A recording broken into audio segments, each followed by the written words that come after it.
Inter first year students అందరికి ఇప్పటి వరకు రాసిన ఎగ్జామ్స్ ఒక లెక్క, రేపు రాయబోతున్న కెమిస్ట్రీ ఎగ్జామ్ ఒక లెక్క. అసలే లాస్ట్ ఎగ్జామ్ పేపర్ ఎలా వస్తుంది, ఎలా రాయాలని టెన్షన్ పడుతున్నారా? ఉన్న ఈ 1 డేలో ఏం చదవాలి, ఎలా చదివితే ఫుల్ మార్క్స్ వస్తాయి, ఇలా ప్రతిదీ కూడా ఈ వీడియోలో మాట్లాడుకుందాం. కెమిస్ట్రీ ఎగ్జామ్ రాసేటప్పుడు కొన్ని స్ట్రాటజీస్ ని మనం యూజ్ చేస్తే ఫుల్ మార్క్స్ వచ్చేస్తాయి. సో మీకోసమే నేను కొన్ని లాస్ట్ డే స్ట్రాటజీస్ ని తీసుకొచ్చాను. వీడియోని స్కిప్ చేయకుండా లాస్ట్ వరకు చూస్తే కెమిస్ట్రీలో మీరు ఫుల్ మార్క్స్ తెచ్చేసుకున్నట్టే. ఇక వీడియోలోకి వెళ్ళిపోదామా? ఫస్ట్లీ కొత్త కాన్సెప్ట్స్ ని చదవద్దు, ఎందుకంటే 1 డే పెట్టుకొని కొత్త కాన్సెప్ట్ చదివితే ఉన్నది కూడా మర్చిపోతారు. అందుకనే ఆల్రెడీ చదివిన topics and most important topics ని మాత్రమే రివైజ్ చేయండి. 50+ మార్క్స్ అయితే వస్తాయి. Next, right formulas and reactions. ఇవన్నీ కూడా ఒక పేపర్ పైన నోట్ చేసుకుంటే ఎగ్జామ్ రోజు కూడా మీరు వీటిని రివైజ్ చేసుకోవడానికి ఈజీగా ఉంటుంది. సో ఇవన్నీ కూడా ఎగ్జామ్ కి ముందు చేయాల్సినవి. ఇప్పుడు ఎగ్జామ్ టైంలో మనం ఏం టెక్నిక్స్ యూజ్ చేస్తే మంచి మార్క్స్ వస్తాయో చూసేద్దాం. ఫస్ట్ ట్రిక్ వచ్చేసి paragraph break trick.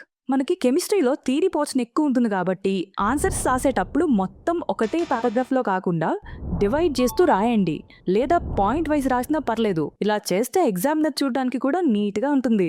Second trick, underline the keywords. Answer లో కొన్ని మెయిన్ కీవర్డ్స్ ఉంటాయి, వాటిని అండర్లైన్ చేయండి. అలా అని అన్నిటినీ అండర్లైన్ చేయొద్దు, జస్ట్ మీకు ఇంపార్టెంట్ అండ్ కాన్ఫిడెంట్ గా ఉన్న కీవర్డ్స్ ని అండర్లైన్ చేయండి. నెక్స్ట్, 8 మార్క్స్ క్వశ్చన్స్ ఎలా రాయాలో చెప్తాను. కెమిస్ట్రీ 8 మార్క్స్ లో రియాక్షన్స్ అండ్ క్లియర్ ఎక్స్ప్లెనేషన్స్ పైన ఫోకస్ చేయండి.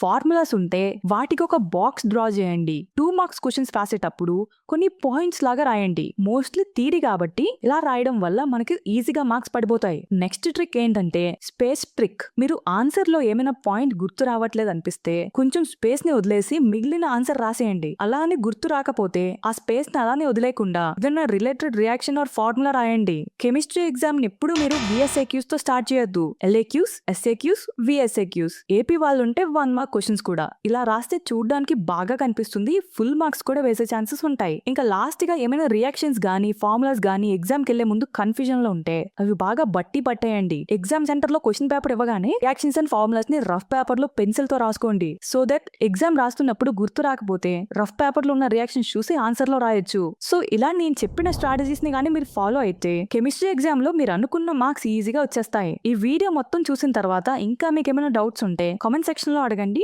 మీరు పెట్టిన కామెంట్ చదివి రిప్లైస్ ఇస్తాం. ఇలానే ప్రతిసారి మీకు హెల్ప్ అయ్యే కాంటెంట్ మన ఛానల్లో వస్తూనే ఉంటుంది, కాబట్టి సబ్స్క్రైబ్ చేసుకొని బెల్ ఐకాన్ ఆన్ లో పెట్టుకోండి.